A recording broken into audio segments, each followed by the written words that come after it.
Situé à Nantillé, en Charente-Maritime, le jardin de Gabriel est une œuvre singulière et poétique. Il est peuplé de plus de 400 statues en ciment armé, réalisées par Gabriel Albert, menuisier ébéniste à la retraite, entre 1969 et 1989. Les statues représentent des personnages historiques ou politiques, des artistes, des personnages issus d'œuvres culturelles et des anonymes. Il y a des paysans, des danseuses, et les femmes sont souvent représentées nues ou en maillot de bain. Gabriel Albert les a toutes conçues dans son atelier installé au fond du jardin, puis il les a mises en scène autour de sa maison, offerte au regard de tous. La région Nouvelle-Aquitaine, propriétaire de ce site, a vite pris conscience de l'intérêt de ce lieu chargé d'émotions, inscrit depuis 2011 au titre des monuments historiques. Pour moi, l'intérêt du jardin Gabriel est double. Il y a l'intérêt de ce site d'art brut, et ensuite il y a Gabriel Albert. Gabriel est quand même un personnage atypique, quelqu'un qui a quitté l'école à l'âge de 10 ans, qui n'a jamais eu de formation artistique, mais qui a toujours eu ancré en lui cette envie de créer. Pour moi, ce qui est intéressant, c'est de découvrir le jardin, mais aussi le parcours de Gabriel Albert dans sa totalité. Ensuite, la région a lancé les premières mesures de restauration des statues qui étaient très dégradées pour certaines. D'ailleurs, 59 statues ont été mises à l'abri puisqu'elles ne pouvaient pas rester dans le jardin vu leur état de dégradation. Mon nom est Diop Demba. Je suis de la société LPR. Nous intervenons à chaque fois qu'il faut agir sur les œuvres en termes de déplacement. Donc elle est calée au niveau de la base. Et la même procédure qui a été faite au niveau de la base, on va la mettre aussi au milieu, qui permet que la sculpture elle ne va pas bouger de part et d'autre. L'objectif principal, c'est que les œuvres puissent être déplacées en toute sécurité. Doucement. Lève un peu. OK. Toutes les autres statues, dans un état de conservation moins alarmant, restent sur place. Les entreprises Artema et Arcoa réalisent les travaux d'urgence indispensables pour permettre leur conservation en extérieur. Lorsque nous avons répondu justement à cette proposition de conservation, j'avoue que j'étais très emballé et j'étais très motivé pour travailler sur ce sujet qui est quand même unique en son genre.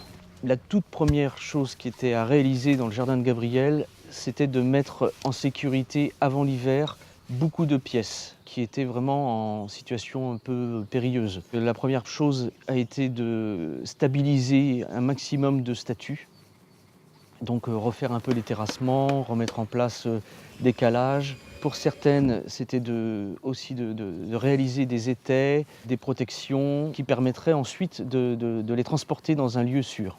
Et pour d'autres, c'était de traiter les parties métalliques qui étaient visibles. Là, on a la parfaite illustration des méfaits du gel. Donc l'année dernière, cette statue était entière et complète, en bon état. Le gel s'est infiltré par des micro-fissures dues à la présence de métal trop proche de l'épiderme.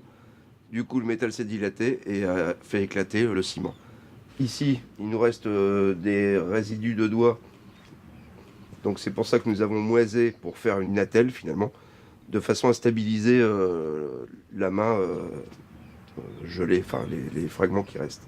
Là, à côté de moi, se trouve une statue qui vient juste se débarrasser des micro-organismes.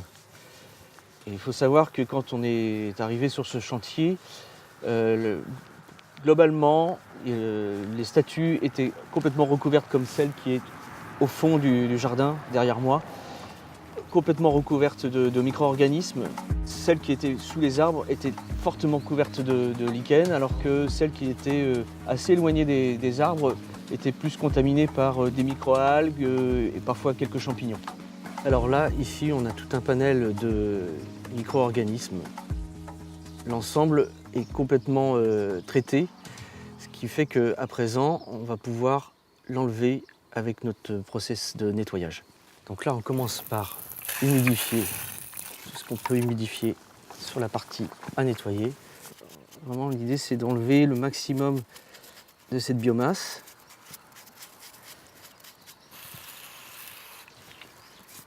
Pour ne pas trop agresser le pigment.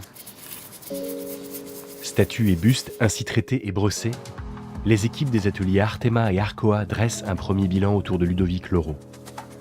Restes de micro-organismes à ôter à la vapeur et fissures à combler sont recensés avant de définir la démarche finale de fixation des couleurs. Alors, pour moi, c'est clair que je vais plutôt défendre l'option numéro 2, c'est-à-dire au Plexisol P550. Là. Parce qu'on dénature quasiment pas la couleur d'origine et on consolide vraiment la couche picturale. Et ça donne un léger ton si besoin, puisque tu vois là, la partie carnation un peu rose a pris un petit peu de valeur alors que l'ocre jaune orangé, là, il n'a absolument pas bougé, alors que je l'ai passé partout.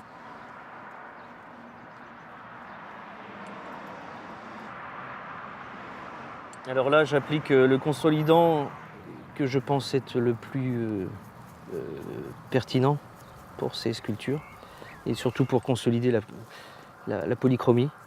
Une fois que ça sera évaporé, je vais pouvoir tenter une petite réintégration pour présenter ça au conservateur. Il y a plusieurs cas de figure d'usure. Il y a plusieurs couches picturales superposées. On a une préparation blanche de fond. On a une couleur qui vient par-dessus, qui est soit une carnation rose, soit la couleur rouge du bonnet. Et puis voilà, on a aussi des parties qui ont été comblées. Et l'idée, c'est de voir si, une fois fixé et retouché, on a une belle lecture de cette statue sans dénaturer l'original.